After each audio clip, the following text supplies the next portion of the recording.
Hello and welcome back to the Cowboy Cactus. Today we'll be doing a guide on how to speedrun the Last Stand levels, so yeah, let's get into it. The Last Stand day is pretty basic. You basically want to do 2 rows of repeaters, and then a row of torchwood, and that's about it. Then you move it up 1 row by the end, because you'll get 300 sun at the end of each wave, which means you can get another row of repeaters. Other than that, I don't think there's a much better way. Again,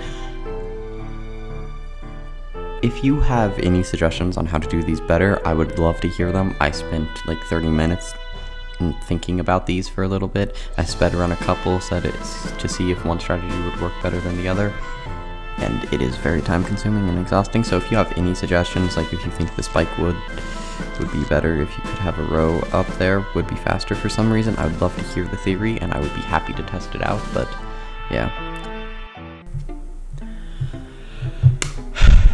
later. Yeah, okay, so my recording just stopped randomly, so sorry about that. That's probably going to be a random cut right there.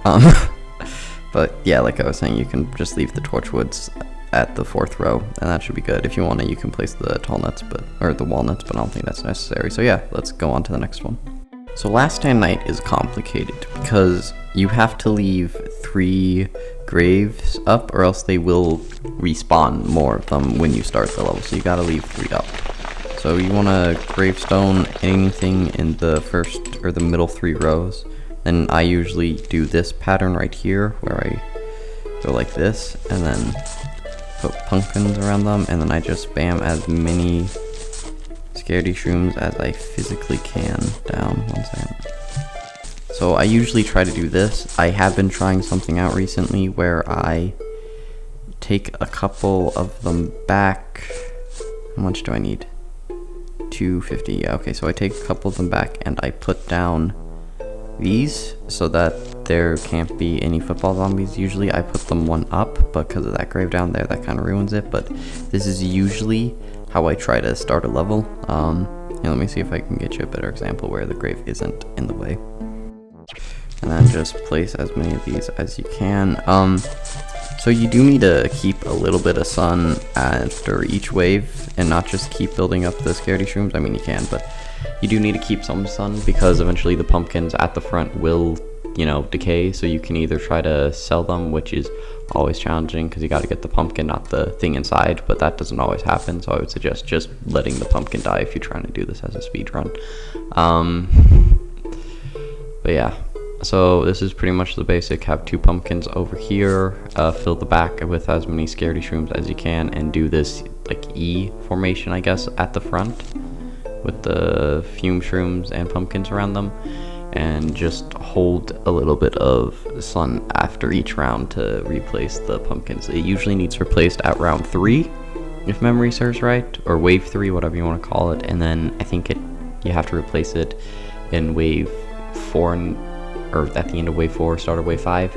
You don't need to place any sun at that point, or you don't need to place any more scaredy shrooms at that point, so you should be fine. But this strategy did save me 2 minutes compared to the one I used, so if I do another speedrun, I will cut down at least 2 minutes, which I expect more because I should play better. But yeah, alright, on to pool. So I did try out a garlic strategy where I put 2 garlics here, and then I put a garlic here, and I put a garlic back here because you gotta have one for dolphins that jump over this one and other reasons. Anyway, so it kind of worked. It was slower than my original, and maybe I played it wrong, but I would suggest not doing garlics in the water at minimum.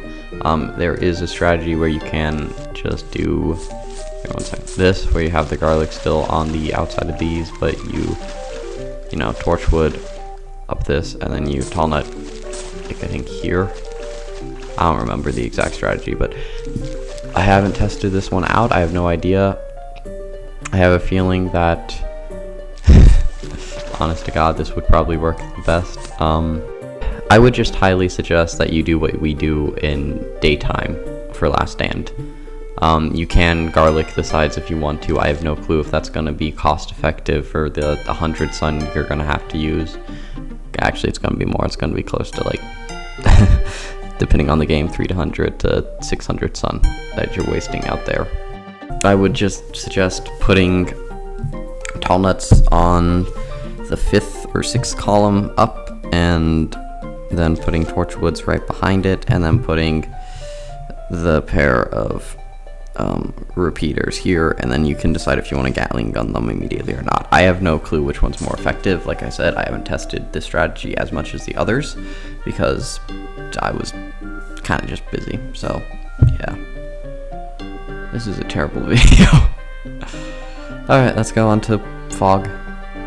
Alright, so nighttime fog, I have a interesting strategy here. You gotta have a cactus in every row because of the balloons in the later game. You just accept that. You want to put pumpkins on the second column into the fog. Okay, so that, and then you want to put a magnet inside them. Not like 100% all of them need a magnet right now, but yeah. And then you want to put star fruit or star shrooms, whatever you want to call these guys. I don't know what you call them, but you want to put these guys down. I guess you could sell the corner guys to get 2 more of those, but that's my basic strategy at the start. And then here, let me sell one of these just so I have some sun to show you what to do next. So then you slowly get more sun. I think it's 400 sun at the end of each wave. I don't know, but you want to slowly fill this out with more star fruit right here, obviously, in the pool. And then you want to fill up as many magnets on these corners as you can, because the bucket heads is the thing that slows you down the most. So if you get enough magnets to, you know, grab the bucket heads, the miners, all the stuff, the pogo zombies, all that stuff, if you get enough of them, you should be good. Obviously you want to try to get as much damage down as you can. So I'm not 100% sure if you want to get rid of the pumpkins in the corner or how many magnets you want to start. Like I said, this is a refined strategy that I kind of thought of like 20 minutes before the video and haven't really tested. But I have a feeling this one's going to work the best, because starfruit don't really matter where you put them as long as they're in line of sight. It might actually be better to start them in the pool though, because they would have more reach. I don't know. But right now, this is my strategy for pool. I have no clue how effective it is. Like I said, just brainstormed this one a couple minutes before recording this video, so I'll test it out, and if it's bunked, I'll leave a comment or something in the description. So yeah, on to roof now. So basically for the roof, you want to put the watermelons around the middle, and then put these guys here and here to protect you from bungee zombies and the cart guys that throw basketballs at you, I think. Yeah, and put down as the ice watermelons across the board. You might want to put an ice watermelon here more than in the middle, and just leave this guy normal because splash damage, but it doesn't really matter. And then you just slowly build this up row by row at the end of each wave, because you can build it up slowly. So you just want to put a watermelon row here, and then I believe I got up to here where you can, or you can just ice out the rest of the watermelons. So, but I did have to put down another protector here because of the fact we got up there. So that's your call, but you can either do that, or you can just increase the power of the guys back here and, you know, make them all ice.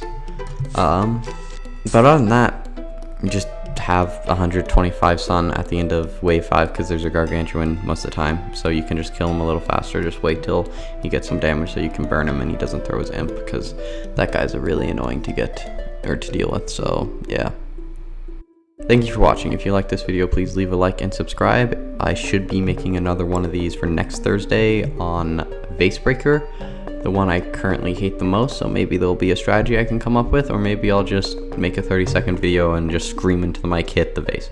I don't know. But thank you for watching. This is the Cowboy Cactus signing out. Peace.